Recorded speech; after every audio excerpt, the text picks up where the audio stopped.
I get it. When you're eyeing a high-end desktop, you've probably spent way too many evenings scrolling through glossy product photos, dreaming about buttery smooth frame rates and endless multitasking.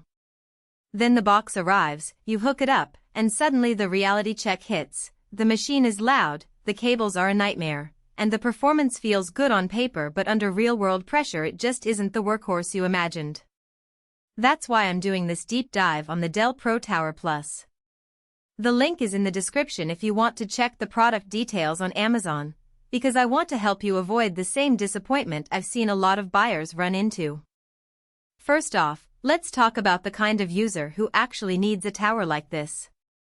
If you're a freelance video editor, a data science researcher, or a small business owner who runs multiple 4K monitors while juggling heavy spreadsheets, AI-assisted workloads, and virtual machines, this machine was built with you in mind. The 20-core Intel Core Ultra 7, paired with a 13 TOPS neural processing unit, isn't just a headline. It means the CPU can offload AI inference tasks. Think real-time video upscaling, background noise reduction, or even running large language model prompts without choking your main cores. For a creator who spends a full day editing 4K footage while streaming a live session, that dedicated NPU can shave minutes off rendering times, translating directly into billable hours. If you're a gamer who lives for the highest settings in the latest titles, the Pro Tower Plus is a mixed bag. The Core Ultra 7 is solid for CPU-bound games, but this isn't a workstation that comes with a discrete GPU. Dell treats the Tower more like a build-your-own platform, so the graphics card you slot in will define your gaming experience. In practice, you could pair it with an RTX 4080 or a Radeon 7900 XT and still get excellent frame rates at 1440p or even 4K, but that's an extra cost you need to factor in. If you were hoping for an all-in-one gaming rig out of the box, you'll need to budget for that GPU separately. Now let's dig into the practical strengths that actually matter once you've set it up. One of the most noticeable advantages is the storage configuration. A 2TB PCIe 4.0 SSD gives you near-instantaneous boot times and rapid file transfers, perfect for moving around massive video libraries or loading complex datasets. I've seen users report copy speeds north of 7 GB per second in real-world tests, which means you can keep multiple 4K project files open without the lag you'd see on a traditional SATA drive. The built-in DVD-RW might feel like a relic, but for those who still rely on physical media for client deliveries or archival backups, it's a convenient inclusion you rarely find on modern towers. The connectivity suite is another win for professional workflows. 2 USB-C ports not only support data transfer but also deliver power and video output, so you can drive one of those 4K monitors directly from the rear without needing a separate adapter.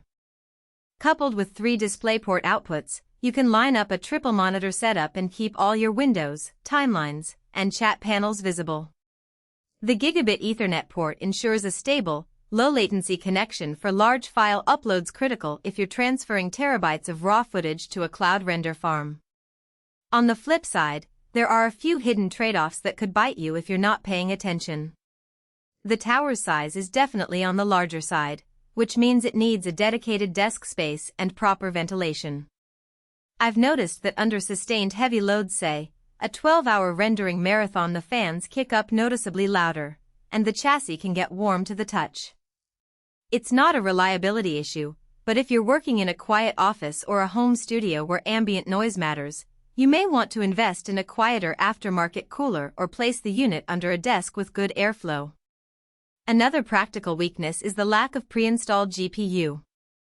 While the machine is marketed as ready for professional AI tasks, that specific advantage only shines when you pair it with a GPU that can feed the AI pipelines.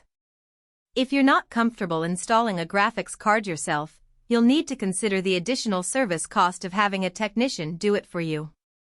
Also, the power supply is adequate for most mid-range cards but could be a bottleneck if you decide to upgrade to a top-tier GPU in the future. Many reviewers have flagged that you'll need at least a 650W unit to safely run something like an RTX 4090, meaning the default PSU might need a swap. Who should skip this tower? If your daily workflow is fairly lightweight, think web browsing, office documents, and occasional media playback, this is overkill. The cost of the Core Ultra 7 and 32GB DDR5 RAM far exceeds what a casual user needs, and you'd probably get more bang for your buck with a mid-range laptop or an all-in-one PC that includes a GPU. Likewise, if you're a gamer who wants a sleek, compact system, you'll likely be better off with a pre-built gaming PC.